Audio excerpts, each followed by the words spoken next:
Good evening, and thank you for joining me for another Boring Books for Bedtime.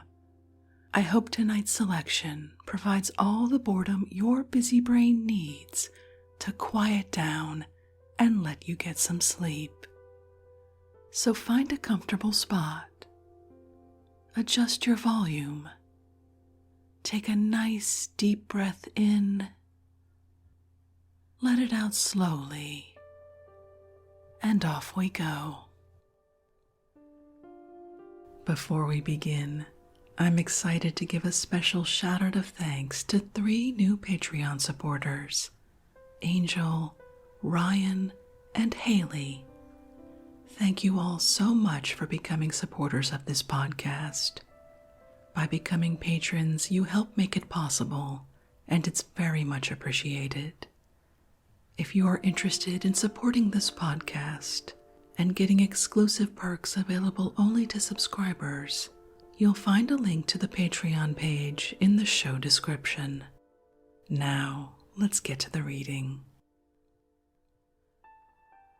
Tonight, we're continuing with one of the foundational volumes of modern science, Principles of Geology, or the Modern Changes of the Earth and its Inhabitants, considered as illustrative of geology, by Sir Charles Lyell, M.A., F.R.S., Vice President of the Geological Society of London, author of A Manual of Elementary Geology, Travels in North America, A Second Visit to the United States, etc.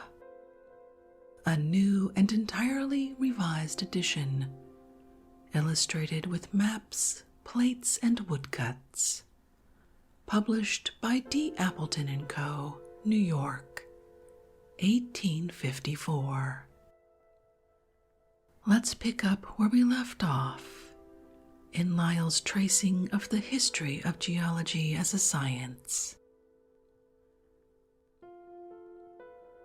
Among the contemporaries of Hooke and Ray, Woodward, a professor of medicine, had acquired the most extensive information respecting the geological structure of the crust of the earth. He had examined many parts of the British strata with minute attention, and his systematic collection of specimens, bequeathed to the University of Cambridge, and still preserved there as arranged by him, shows how far he had advanced in ascertaining the order of superposition. From the great number of facts collected by him, we might have expected his theoretical views to be more sound and enlarged than those of his contemporaries. But in his anxiety to accommodate all observed phenomena to the scriptural account of the creation and deluge, he arrived at most erroneous results. He conceived the whole terrestrial globe to have been taken to pieces and dissolved at the flood, and the strata to have settled down from this promiscuous mass as any earthy sediment from a fluid.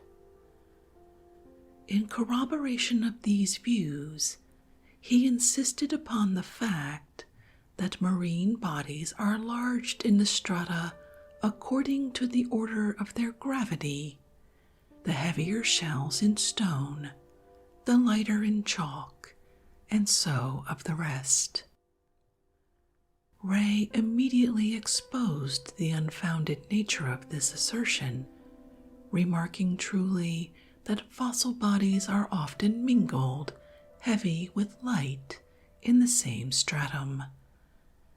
And he even went so far as to say that Woodward must have invented the phenomena for the sake of confirming his bold and strange hypothesis, a strong expression from the pen of a contemporary. At the same time, Burnet published his Theory of the Earth.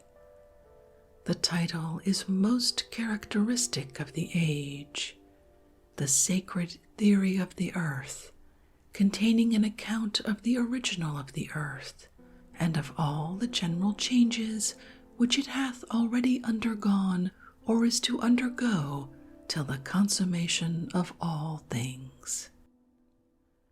Even Milton had scarcely ventured in his poem to indulge his imagination so freely in painting scenes of the creation and deluge, paradise and chaos. He explained why the primeval earth enjoyed a perpetual spring before the flood, showed how the crust of the globe was fissured by the sun's rays so that it burst, and thus the diluvial waters were let loose from a supposed central abyss. Not satisfied with these themes, he derived from the books of the inspired writers, and even from heathen authorities, prophetic views of the future revolutions of the globe, gave a most terrific description of the general conflagration, and proved that a new heaven and a new earth will rise out of a second chaos, after which will follow the blessed millennium. The reader should be informed that according to the opinion of many respectable writers of that age, there was good scriptural ground for presuming that the garden bestowed upon our first parents was not on the earth itself, but above the clouds, in the middle region between our planet and the moon. Burnet approaches with becoming gravity the discussion of so important a topic. He was willing to concede that the geographical position of paradise was not in Mesopotamia. Yet he maintained that it was upon the earth and in the southern hemisphere near the equinoctial line. Butler selected this conceit as a fair mark for his satire, when amongst the numerous accomplishments of Hudibras, he says, "He knew the seat of paradise, could tell in what degree it lies, and as he was disposed, could prove it below the moon or else above it." Yet the same monarch, who is said never to have slept without Butler's poem under his pillow, was so great an admirer and patron of Burnet's book that he ordered it to be translated from the Latin into English. The style of the Sacred Theory was eloquent, and the book displayed powers of invention of no ordinary stamp. It was, in fact, a fine historical romance, as Buffon afterwards declared. But it was treated as a work of profound science in the time of its author, and was panegyrized by Addison in a Latin ode, while Steele praised it in The Spectator. Another production of the same school, and equally characteristic of the time, was that of Whiston, entitled A New Theory of the Earth, wherein the creation of the world in 6 days, the universal deluge, and the general conflagration, as laid down in the Holy Scriptures, are shown to be perfectly agreeable to reason and philosophy. He was at first a follower of Burnet, but his faith in the infallibility of that writer was shaken by the declared opinion of Newton that there was every presumption in astronomy against any former change in the inclination of the earth's axis. This was a leading dogma in Burnet's system, though not original, for it was borrowed from an Italian, Alessandro degli Alessandri, who had suggested it in the beginning of the 15th century to account for the former occupation of the present continents by the sea. Laplace has since strengthened the arguments of Newton, against the probability of any former revolution of this kind.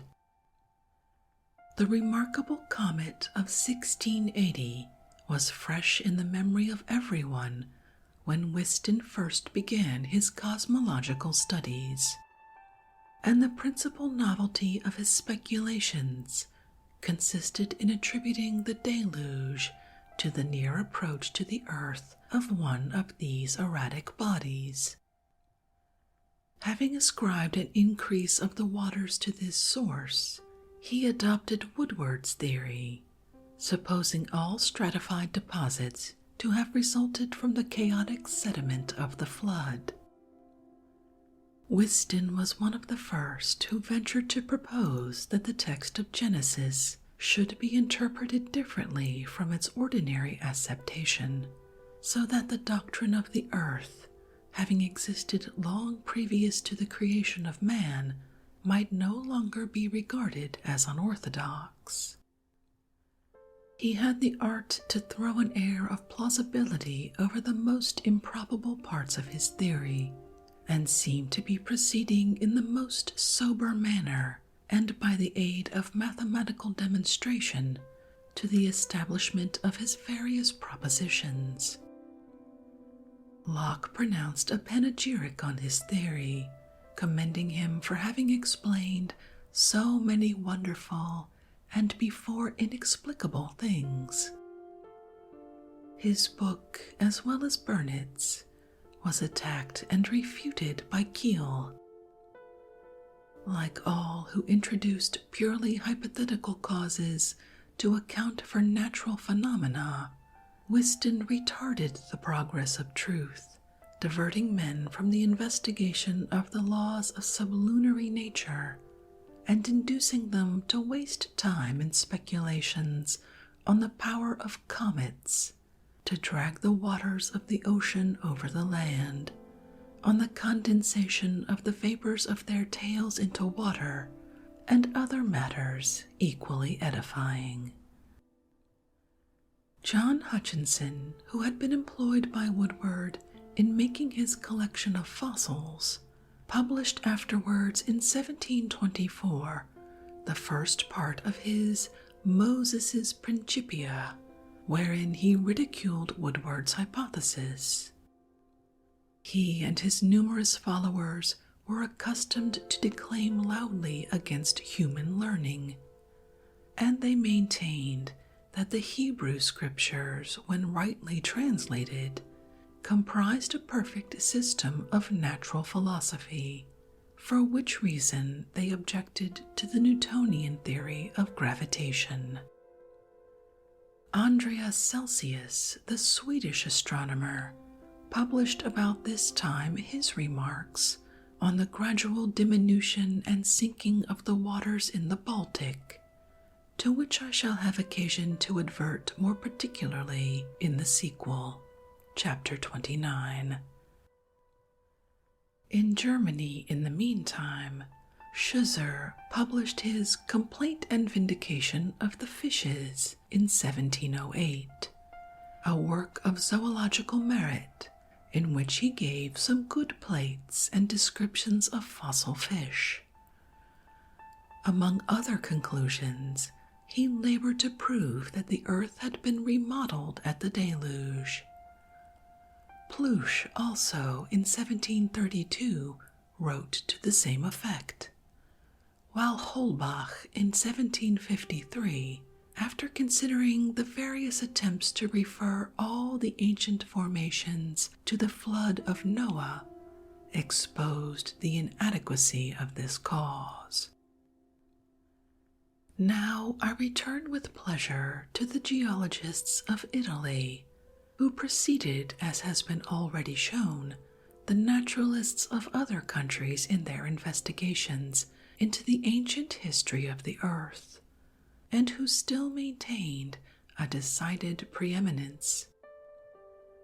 They refuted and ridiculed the physico-theological systems of Burnet, Whiston, and Woodward, while Vallisneri, in his comments on the Woodwardian theory, remarked how much the interests of religion as well as those of sound philosophy, had suffered by perpetually mixing up the sacred writings with questions in physical science. The works of this author were rich in original observations. He attempted the first general sketch of the marine deposits of Italy, their geographical extent, and most characteristic organic remains. In his treatise on the origin of springs, he explained their dependence on the order and often on the dislocations of the strata, and reasoned philosophically against the opinions of those who regarded the disordered state of the earth's crust as exhibiting signs of the wrath of God for the sins of man.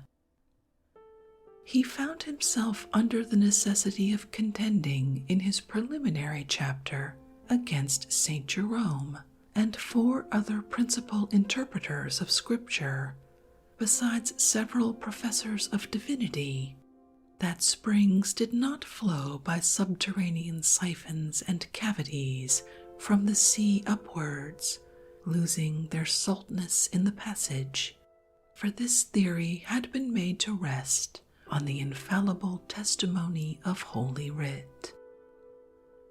Although reluctant to generalize on the rich materials accumulated in his travels, Vallisneri had been so much struck with the remarkable continuity of the more recent marine strata from one end of Italy to the other, that he came to the conclusion that the ocean formerly extended over the whole earth, and after abiding there for a long time had gradually subsided.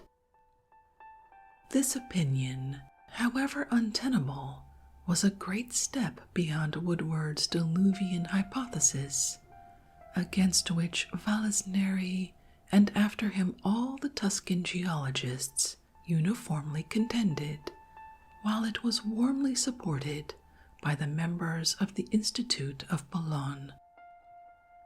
Among others of that day, Spada, a priest of Grisana, in 1737, wrote to prove that the petrified marine bodies near Verona were not diluvian. Matani drew a similar inference from the shells of Volterra and other places, while Constantini, on the other hand, whose observations on the valley of the Brenta and other districts were not without value, undertook to vindicate the truth of the deluge, and also to prove that Italy had been peopled by the descendants of Japhet. Lazzaro Moro, in his work published in 1740 on the marine bodies which are found in the mountains, attempted to apply the theory of earthquakes, as expounded by Strabo, Pliny, and other ancient authors with whom he was familiar, to the geological phenomena described by Vallisneri. His attention was awakened to the elevating power of subterranean forces by a remarkable phenomenon which happened in his own time, and which had also been noticed by Vallisneri in his letters. A new island rose in 1707 from deep water in the Gulf of Santorin in the Mediterranean during continued shocks of an earthquake, and increasing rapidly in size, grew in less than a month to be half a mile in circumference and about 25 feet above the high water mark. It was soon afterwards covered by volcanic ejections, but when first examined it was found to be a white rock, bearing on its surface living oysters and crustacea. In order to ridicule the various theories then in vogue, Moro ingeniously supposes the arrival on this new island of a party of naturalists ignorant of its recent origin. One immediately points to the marine shells as proofs of the universal deluge. Another argues that they demonstrate the former residence of the sea upon the mountains. A third dismisses them as mere sports of nature, while a fourth affirms that they were born and nourished within the rock in ancient caverns, into which salt water had been raised in the shape of vapor by the action of subterranean heat. Morrow pointed with great judgment to the faults and dislocations of the strata described by Vallisneri in the Alps and other chains, in confirmation of his doctrine that the continents had been heaved up by subterranean movements. He objected on solid grounds to the hypothesis of Burnet and of Woodward. Yet he ventured so far to disregard the protest of Vallisneri as to undertake the adaptation of every part of his own system to the Mosaic account of the creation. On the third day, he said, the globe was everywhere covered by the same depth of fresh water, and when it pleased the Supreme Being that the dry land should appear, volcanic explosions broke up the smooth and regular surface of the earth, composed of primary rocks. These rose in mountain masses above the waves, and allowed melted metals and salts to ascend through fissures. The sea gradually acquired its saltiness from volcanic exhalations, and while it became more circumscribed in area, increased in depth. Sand and ashes ejected by volcanoes were regularly disposed along the bottom of the ocean and formed the secondary strata, which in their turn were lifted up by earthquakes. We need not follow this author in tracing the progress of the creation of vegetables and animals on the other days of creation. But upon the whole, it may be remarked that few of the old cosmological theories had been conceived with so little violation of known analogies. The style of Morrow was extremely prolix, and, like Hutton, who at a later period advanced many of the same views, he stood in need of an illustrator. The Scotch geologist was hardly more fortunate in the advocacy of Playfair than was Morrow in numbering amongst his admirers Cirillo Generelli, who 9 years afterwards delivered at a sitting of academicians at Cremona a spirited exposition of his theory. This learned Carmelitan friar does not pretend to have been an original observer, but he had studied sufficiently to enable him to confirm the opinions of Morrow by arguments from other writers, and his selection of the doctrines then best established is so judicious that a brief abstract of them cannot fail to be acceptable, as illustrating the state of geology in Europe, and in Italy in particular, before the middle of the last century. The bowels of the earth, says he, have carefully preserved the memorials of past events, and this truth the marine productions so frequent in the hills attest. From the reflections of Lazzaro Morrow, we may assure ourselves that these are the effects of earthquakes in past times, which have changed vast spaces of sea into terra firma, and inhabited lands into seas. In this, more than in any other department of physics, are observations and experiments indispensable, and we must diligently consider facts. The land is known, wherever we make excavations, to be composed of different strata or soils placed one above the other, some of sand, some of rock, some of chalk, others of marl, coal, pumice, gypsum, lime, and the rest. These ingredients are sometimes pure and sometimes confusedly intermixed. Within are often imprisoned different marine fishes, like dried mummies, and more frequently shells, crustacea, corals, plants, etc., not only in Italy, but in France, Germany, England, Africa, Asia, and America, sometimes in the lowest, sometimes in the loftiest beds of the earth, some upon the mountains, some in deep mines, others near the sea, and others hundreds of miles distant from it.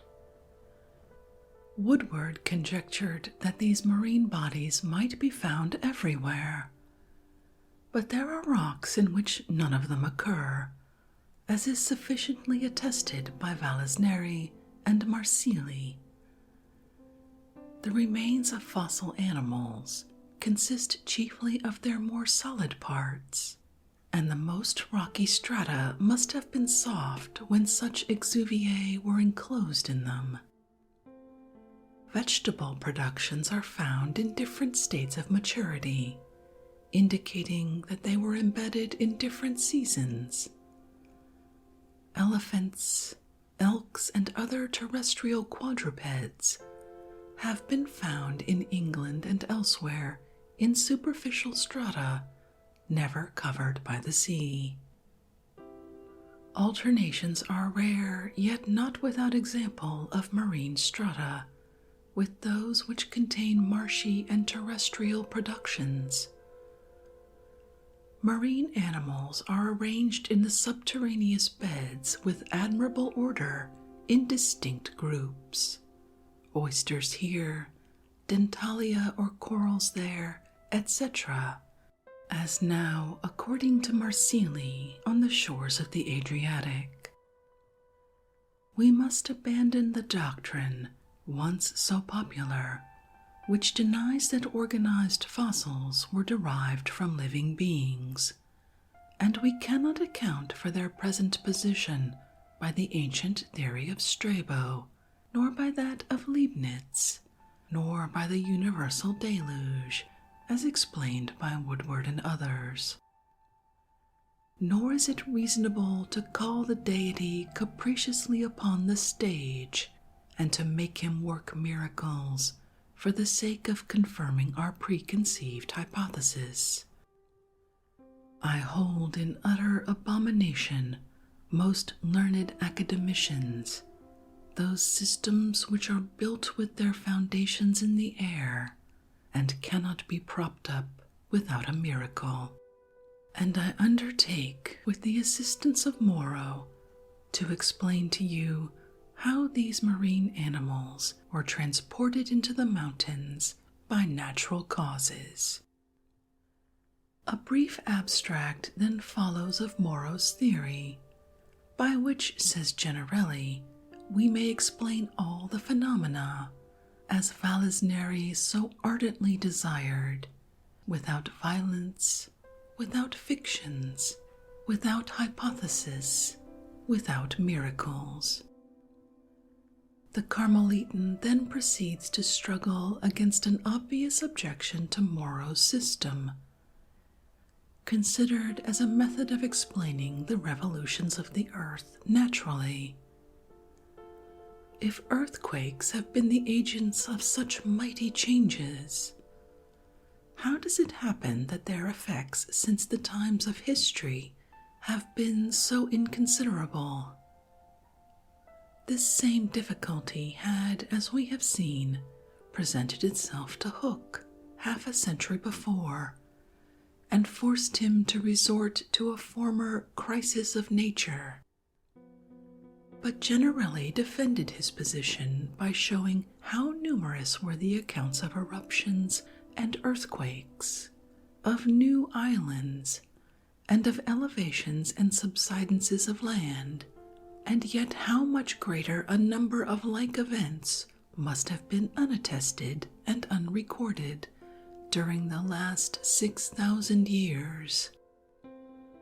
He also appealed to Vallisneri as an authority to prove that the mineral masses containing shells bore upon the whole but a small proportion to those rocks which were destitute of organic remains. And the latter, says the learned monk, might have been created as they now exist in the beginning. Generelli then describes the continual waste of mountains and continents by the action of rivers and torrents, and concludes with these eloquent and original observations. Is it possible that this waste should have continued for 6,000 and perhaps a greater number of years, and that the mountains should remain so great unless their ruins have been repaired? Is it credible that the author of nature should have founded the world upon such laws as that the dry land should forever be growing smaller and at last become wholly submerged beneath the waters? Is it credible that, amid so many created things, the mountains alone should daily diminish in number and bulk, without there being any repair of their losses? This would be contrary to that order of providence which is seen to reign in all other things in the universe.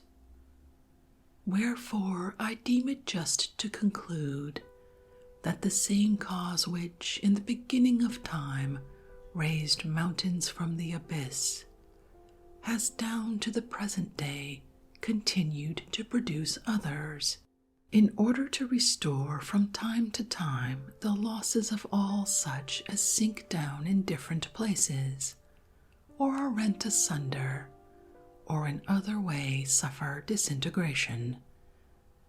If this be admitted, we can easily understand why there should now be found upon many mountains so great a number of crustacea and other marine animals. In the above extract, I have not merely enumerated the opinions and facts which are confirmed by recent observation, suppressing all that has since proved to be erroneous, but have given a faithful abridgment of the entire treatise, with the omission only of Moro's hypothesis, which Generelli adopted, with all its faults and excellences.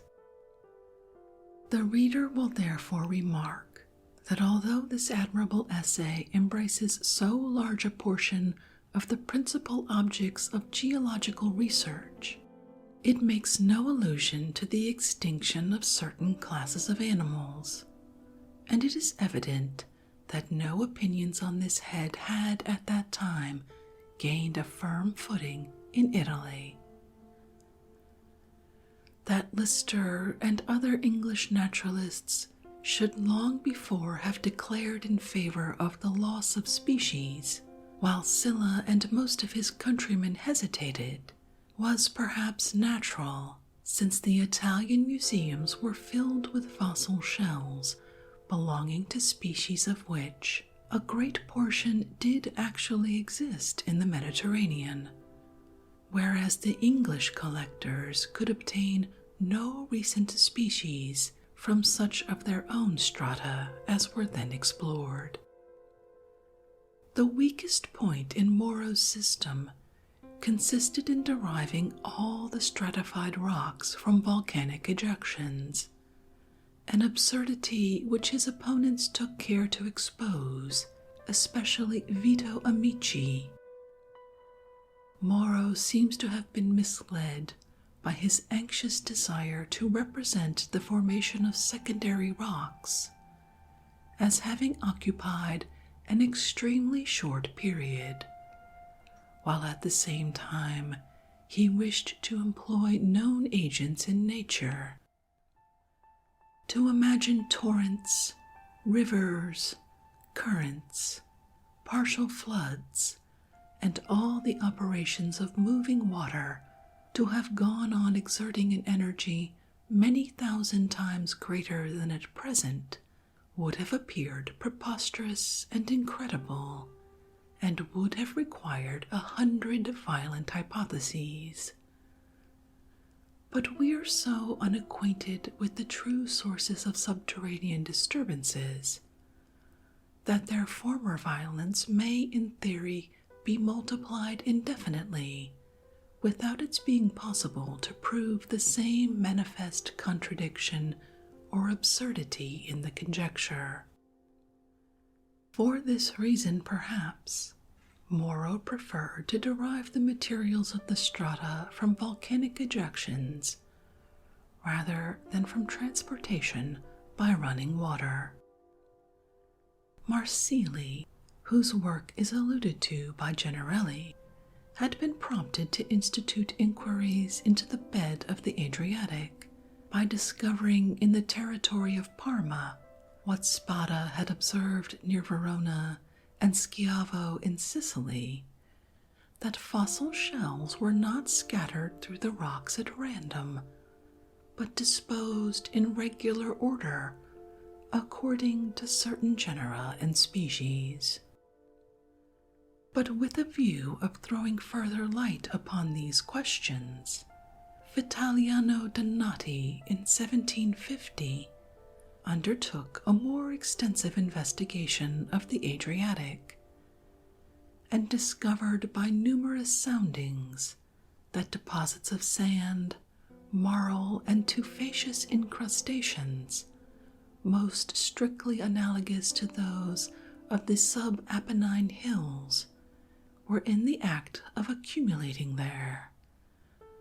He ascertained that there were no shells in some of the submarine tracts, while in other places they lived together in families, particularly the genera Arca, Pecten, Venus, Murex, and some others. He also states that in diverse localities he found a mass composed of corals, shells, and crustaceous bodies of different species, confusedly blended with earth, sand, and gravel. At the depth of a foot or more, the organic substances were entirely petrified and reduced to marble. At less than a foot from the surface, they approached nearer to their natural state, while at the surface they were alive, or if dead, in a good state of preservation. A contemporary naturalist, Baldassari, had shown that the organic remains in the tertiary marls of the Sienese territory were grouped in families, in a manner precisely similar to that above alluded to by Donati. Buffon first made known his theoretical views concerning the former changes of the earth in his Natural History, published in 1749. He adopted the theory of an original volcanic nucleus, together with the universal ocean of Leibniz. By this aqueous envelope, the highest mountains were once covered. Marine currents then acted violently and formed horizontal strata by washing away solid matter in some parts and depositing it in others. They also excavated deep submarine valleys. The level of the ocean was then depressed by the entrance of a part of its waters into subterranean caverns, and thus some land was left dry. Buffon seems not to have profited, like Leibniz and Morrow, by the observations of Steno, or he could not have imagined that the strata were generally horizontal, and that those which contain organic remains had never been disturbed since the era of their formation. He was conscious of the great power annually exerted by rivers and marine currents in transporting earthy materials to lower levels, and he even contemplated the period when they would destroy all the present continents. Although in geology he was not an original observer, his genius enabled him to render his hypothesis attractive, and by the eloquence of his style and the boldness of his speculations, he awakened curiosity and provoked a spirit of inquiry amongst his countrymen. Soon after the publication of his Natural History, in which was included his theory of the earth, he received an official letter dated January 1751 from the Sorbonne, or Faculty of Theology in Paris, informing him that 14 propositions in his works were reprehensible and contrary to the creed of the Church.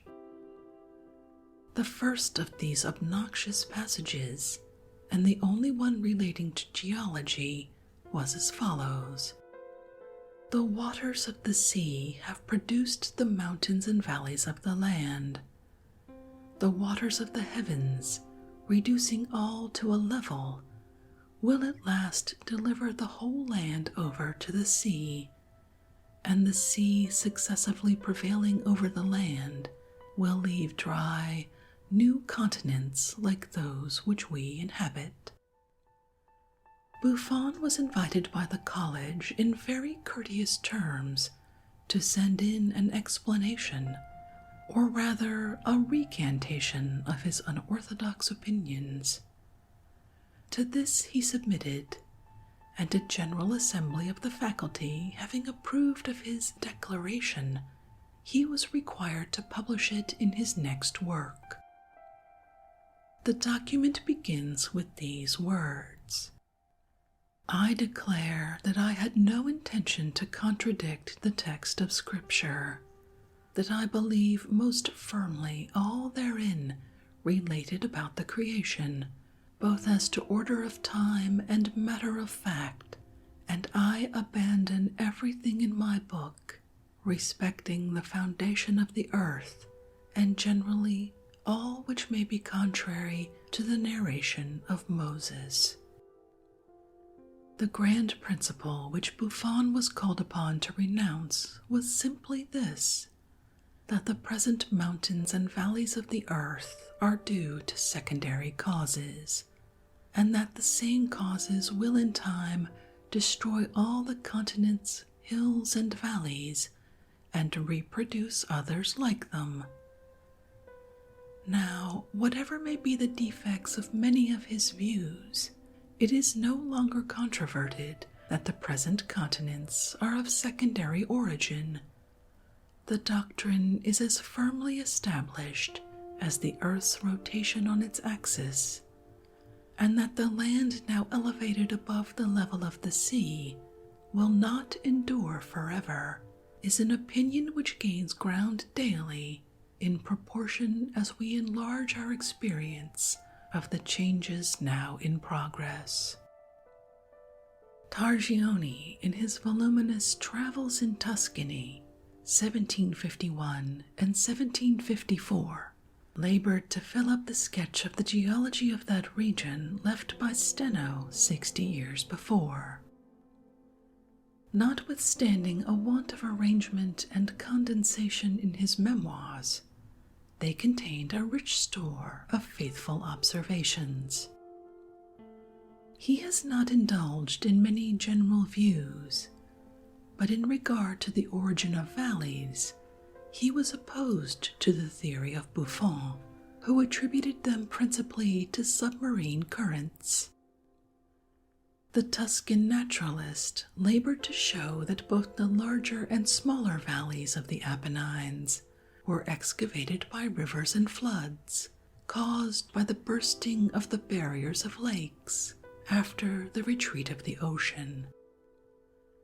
He also maintained that the elephants and other quadrupeds, so frequent in the lacustrine and alluvial deposits of Italy, had inhabited that peninsula, and had not been transported thither, as some had conceived, by Hannibal or the Romans, nor by what they were pleased to term a catastrophe of nature. In the year 1756, the treatise of Lehmann, a German mineralogist and director of the Prussian mines, appeared, who also divided mountains into three classes. The first, those formed with the world and prior to the creation of animals, and which contained no fragments of other rocks. The second class, those which resulted from the partial destruction of the primary rocks by a general revolution, and a third class, resulting from local revolutions and in part from the deluge of Noah.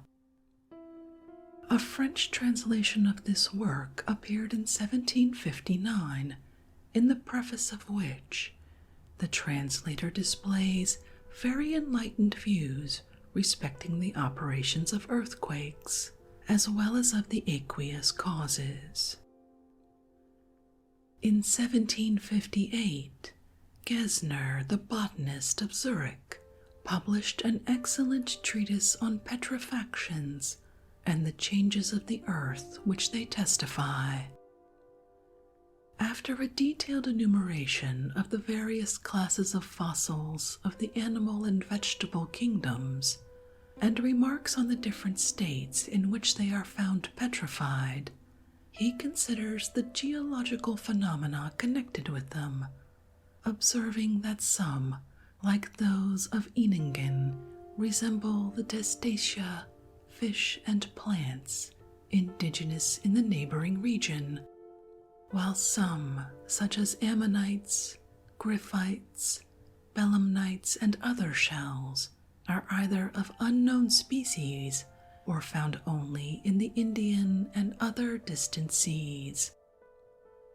In order to elucidate the structure of the earth, he gives sections from Varenius, Buffon, and others, obtained in digging wells, distinguishes between horizontal and inclined strata, and in speculating on the causes of these appearances, mentions Donati's examination of the bed of the Adriatic, the filling up of lakes and seas by sediment, the embedding of shells now in progress, such as the sinking down of districts or the heaving up of the bed of the sea so as to form new islands and lay dry strata containing petrifactions. The ocean, he says, deserts its shores in many countries, as on the borders of the Baltic, but the rate of recession has been so slow in the last 2,000 years that to allow the Apennines, whose summits are filled with marine shells, to emerge to their present height would have required about 80,000 years, a lapse of time 10 times greater or more than the age of the universe. We must therefore refer the phenomenon to the command of the deity related by Moses, that the waters should be gathered together in one place and the dry land appear. Gesner adopted the view of Leibniz to account for the retreat of the primeval ocean. His essay displays much erudition, and the opinions of preceding writers of Italy, Germany, and England are commented upon with fairness and discrimination. In the year following, 1759, Arduino, in his Memoirs on the Mountains of Padua, Vicenza, and Verona, deduced from original observations the distinction of rocks into primary, secondary, and tertiary, and showed that in those districts there had been a succession of submarine volcanic eruptions. In the following year, 1760, the Reverend John Mitchell, Woodwardian Professor of Mineralogy at Cambridge, published in the Philosophical Transactions an essay on the cause and phenomena of earthquakes. His attention had been drawn to this subject by the great earthquake of Lisbon in 1755. He advanced many original and philosophical views respecting the propagation of subterranean movements and the caverns and fissures wherein steam might be generated. In order to point out the application of his theory to the structure of the globe, he was led to describe the arrangement and disturbance of the strata, their usual horizontality in low countries, and their contortions and fractured state in the neighborhood of mountain chains. He also explained with surprising accuracy the relations of the central ridges of older rocks to the long, narrow slips of similar earth, stones, and minerals which are parallel to these ridges. In his generalizations, derived in great part from his own observations on the geological structure of Yorkshire, he anticipated many of the views more fully developed by later naturalists. Mitchell's papers were entirely free from all physico-theological disquisitions, but some of his contemporaries were still earnestly engaged in defending or impugning the Woodwardian hypothesis. We find many of these writings referred to by Cathcart, a Hutchinsonian, who published a treatise on the deluge in 1761. He labored particularly to refute an explanation offered by his contemporary, Bishop Clayton, of the Mosaic writings. That prelate had declared that the deluge could not be literally true save in respect to that part where Noah lived before the flood. Cathcart insisted on the universality of the deluge and referred to traditions of inundations mentioned by ancient writers or by travelers in the East Indies, China, South America, and other countries. This part of his book is valuable, although it is not easy to see what bearing the traditions have, if admitted to be authentic, on the bishop's argument, since no evidence is adduced to prove that the catastrophes were contemporaneous events, while some of them are expressly represented by ancient authors to have occurred in succession. The doctrines of Arduino, above adverted to, were afterwards confirmed by Fortis and Desmarest in their travels in the same country, and they, as well as Baldassari, labored to complete the history of the sub-Apennine strata.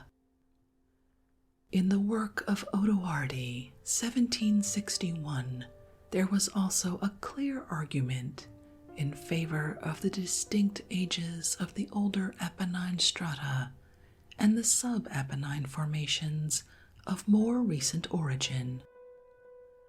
He pointed out that the strata of these two groups were unconformable and must have been the deposits of different seas at different periods of time. A History of the New Islands by Raspail, a Hanoverian, appeared in 1763 in Latin. In this work, all the authentic accounts of earthquakes which had produced permanent changes on the solid parts of the earth were collected together and examined with judicious criticism. The best systems which had been proposed concerning the ancient history of the globe, both by ancient and modern writers, are reviewed, and the merits and defects of the doctrines of Hooke, Ray, Morrow, Buffon, and others fairly estimated. Great admiration is expressed for the hypothesis of Hooke, and his explanation of the origin of the strata is shown to have been more correct than Morrow's, while their theory of the effects of earthquakes was the same. Raspe had not seen Mitchell's memoirs, and his views concerning the geological structure of the earth were perhaps less enlarged. Yet he was able to add many additional arguments in favor of Hooke's theory, and to render it, as he said, a nearer approach to what Hooke would have written had he lived in later times. As to the periods wherein all the earthquakes happened, to which we owe the elevation of various parts of our continents and islands, Raspe says he pretends not to assign their duration, still less to defend Hooke's suggestion that the convulsions almost all took place during the deluge of Noah. He adverts to the apparent indications of the former tropical heat of the climate of Europe and the changes in the species of animals and plants as among the most obscure and difficult problems in geology. In regard to the islands raised from the sea within the times of history or tradition, he declares that some of them were composed of strata containing organic remains, and that they were not, as Buffon had asserted, made of mere volcanic matter. His work concludes with an eloquent exhortation to naturalists to examine the isles which rose in 1707 in the Grecian archipelago and in 1720 in the Azores, and not to neglect such splendid opportunities of studying nature in the act of parturition. That Hooke's writings should have been neglected for more than half a century was matter of astonishment to Raspe, but it is still more wonderful that his own luminous exposition of that theory should, for more than another half-century, have excited so little interest. And with that, I think we'll end this evening's reading from Principles of Geology by Sir Charles Lyell. As always, if you'd like to read this work for yourself, you'll find a link to a free ebook version from Project Gutenberg in the show description. If you'd like to connect or suggest a boring book you'd like to hear read, send me a message via our website, www.boringbookspod.com, or catch me on Twitter at boringbookspod. I'd love to hear from you. If you enjoy this podcast, it would be a great help if you left a rating or review on your podcast app of choice. It helps make us more visible to people and is much appreciated. I'm so glad you could join me for this evening's reading. Until our next boring book, good night.